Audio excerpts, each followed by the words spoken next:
जी ये सवाल पूछा जाता है जी गुर्दे फेल हो गए हैं अब क्या करें। मैं हूं professor doctor Nazir, urologist and andrologist. Welcome to the doc talks.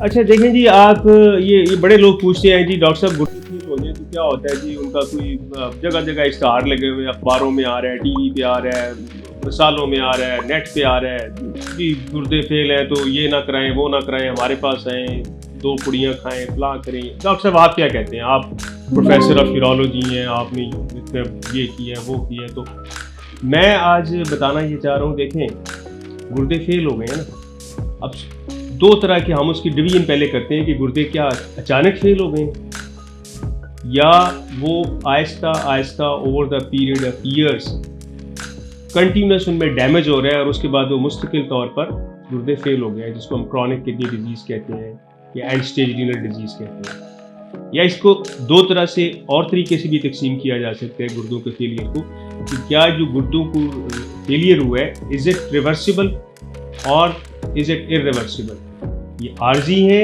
या मुस्तकिल है। तो इन चीज़ों का डिसीजन जो है ज़ाहिर है ये एक एक्सपर्ट यूरोलॉजिस्ट ने करना है।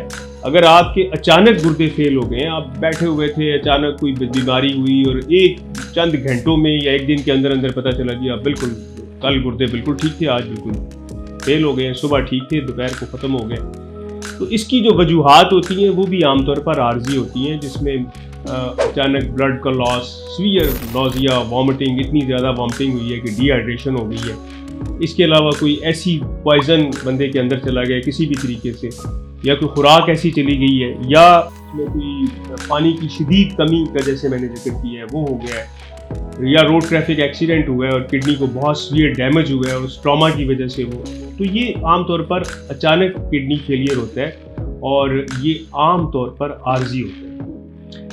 अब जो किडनी फेलियर्स दूसरे होते हैं जिसको हम कहते हैं जी ये क्रॉनिक किडनी डिजीज़ है या एंड स्टेज रीनल डिजीज़ है और ये एक तरह से इर्रिवर्सिबल किडनी डैमेज होता है, तो वो over the months, over the years होता है। पूरी दुनिया की तरह पाकिस्तान में भी उसके जो 2 कॉमन काज हैं वो तो शुगर और ब्लड प्रेशर है, डायबिटीज़ एंड हाइपरटेंशन। इसके अलावा गुर्दों की मौरूसी थैलियाँ, कंजेनिटल डिजीज़ हो सकती है जैसे पॉलीसिस्टिक किडनी डिजीज़ है, या सम टाइम मल्टीसिस्टिक अगर बहुत ज़्यादा स्प्रेड कर गई है सॉरी, तो भी that can also lead to the kidney failure. इसके अलावा पाकिस्तान में अनफॉर्चुनेटली 2 और बड़ी रीज़न्स हैं जो दुनिया में आमतौर पर नहीं है। मिसाल के तौर पर पथरियों का होना। अब पथरी एक ऐसी चीज़ है जो 100% काबिल इलाज है और बड़ा सिंपल ट्रीटमेंट है उसका, उसमें no cut no stitch therapy आजकल चल रही है। इसी तरह जो है वो प्रोस्टेट ग्लैंड है या स्वीयर इन्फेक्शंस है, आप किडनी की इन्फेक्शन कह लें, यूरिनरी ट्रैक्ट की किसी भी जगह की इन्फेक्शन है, वो अगर अनट्रीटेड है उसकी कॉम्प्लिकेशंस हो रही हैं तो वो भी लीड कर सकती हैं किडनी फेलियर की तरफ। अच्छा, अब ये सवाल ये पैदा होता है कि जी किडनी फेलियर हो गया तो पेशेंट को कैसे पता चलेगा कि उसको किडनी फेलियर हुआ है या नहीं हुआ।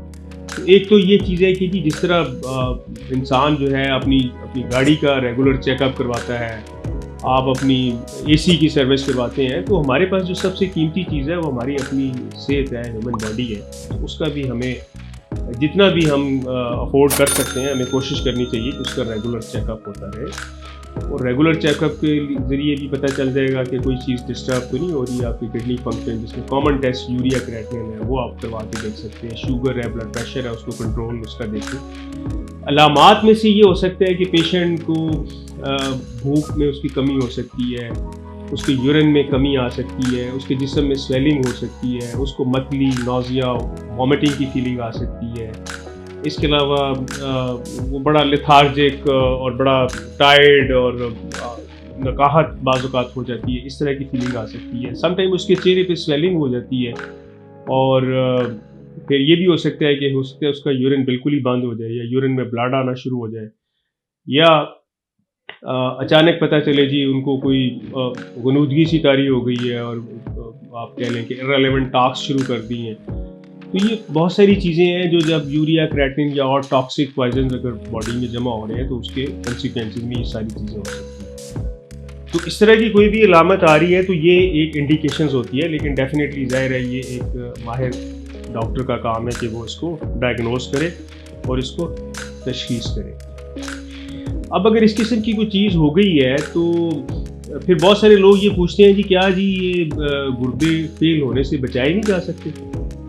دیکھیں جی اس کا بھی بڑی اچھی نوید ہے کہ اللہ تعالیٰ نے جس طرح بہت ساری بیماریاں انسان کو مل جاتی ہیں کسی بھی وجہ سے، تو اس کا علاج بھی ممکن ہے اور اس سے بچاؤ بھی ممکن ہے، and definitely prevention is better than cure.